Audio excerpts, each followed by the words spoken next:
Salut à tous, c'est Sovana, j'espère que vous allez bien. Vous avez sans doute entendu parler des dividendes aristocrates du S&P 500, c'est-à-dire des entreprises américaines qui ont augmenté leurs dividendes depuis au moins 25 années consécutives. Vous croyez que c'est le bonheur absolu pour l'investissement en dividendes. Malheureusement, c'est trop beau pour être vrai. Les 67 dividendes aristocrates du S&P 500 ne sont pas toutes égaux. Et à ce sujet, il y en a un qui peine à voir son cours de bourse reprendre le chemin de la hausse. Il s'agit de 3M, au point de craindre un destin à la General Electric.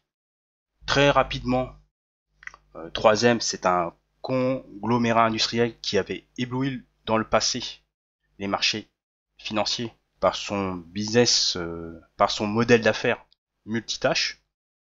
L'entreprise américaine fabrique et vend des produits de toutes sortes comme les post-it, la colle 3U, dans la santé des produits dentaires et du matériel médical, dans l'industrie des films abrasifs et réfléchissants, des équipements de protection industrielle, du matériel de bricolage, etc., etc. En gros, 3M fait de tout.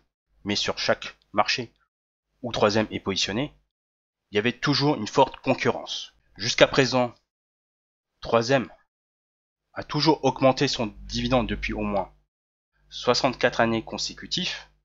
Ah, Sovana, tu déconnes, sauf qu'en surface, c'est la traversée du désert sur le plan boursier. L'action s'est effondrée de 260 à moins de 100 dollars.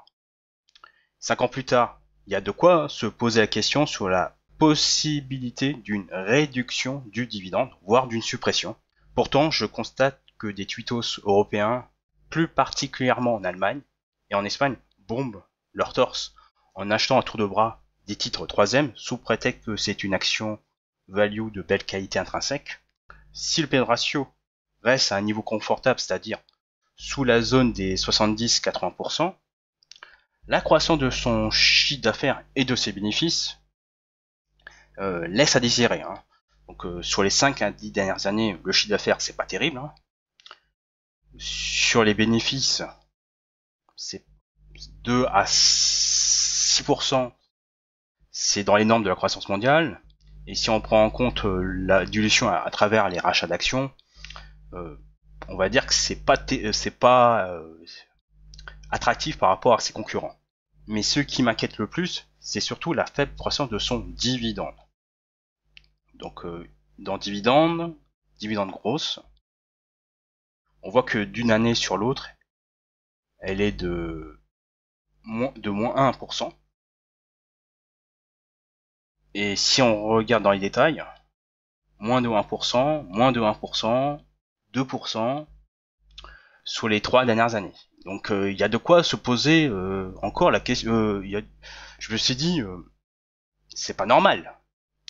Pourtant, son free cash flow permet de couvrir le versement de son dividende. Donc dans free cash flow par action, 7,23.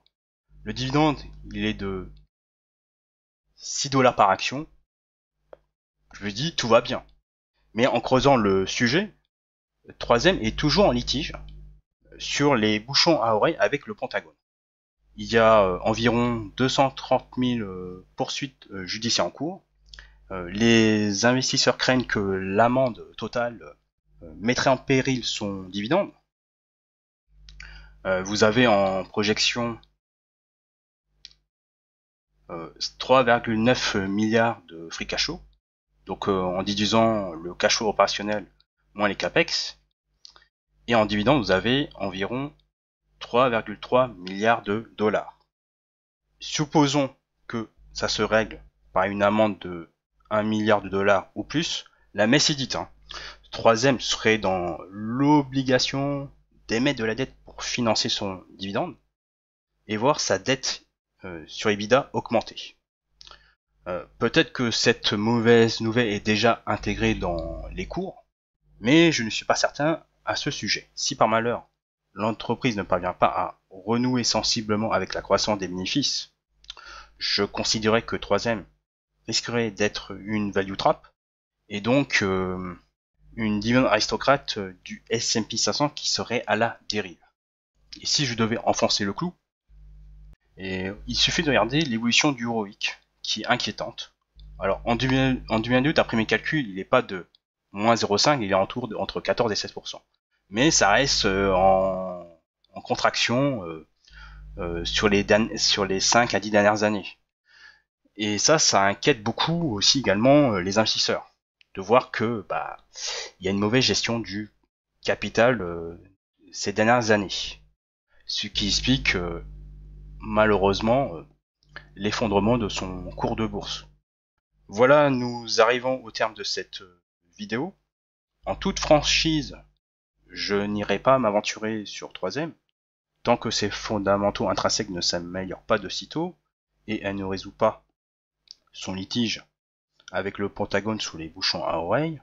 Je pense dans le secteur de l'industrie, en règle générale, il existe de meilleures opportunités comme Honeywell, Cummins, Lockheed Martin, Caterpillar, les traiteurs Deere en Europe, ou plutôt sur la côte parisienne, on peut aller sur du Legrand, sur du General Electric, voire Thermador pour les small caps qui offrent de meilleures perspectives de croissance. J'espère que cette vidéo vous a été utile. Si c'est le cas, n'hésitez pas à mettre un pouce et à le partager sur les réseaux sociaux. Vous pouvez télécharger mes 2 cadeaux surprises, les 7 règles d'or de l'investissement en dividendes et le top 10 des meilleures actions à dividendes pour préparer votre retraite. Pour y accéder, il suffit de cliquer sur le lien disponible dans la description sous la vidéo. N'oubliez pas de vous abonner à ma chaîne YouTube pour plus de vidéos sur les dividendes. Et sur ce, je vous dis au revoir et à la prochaine.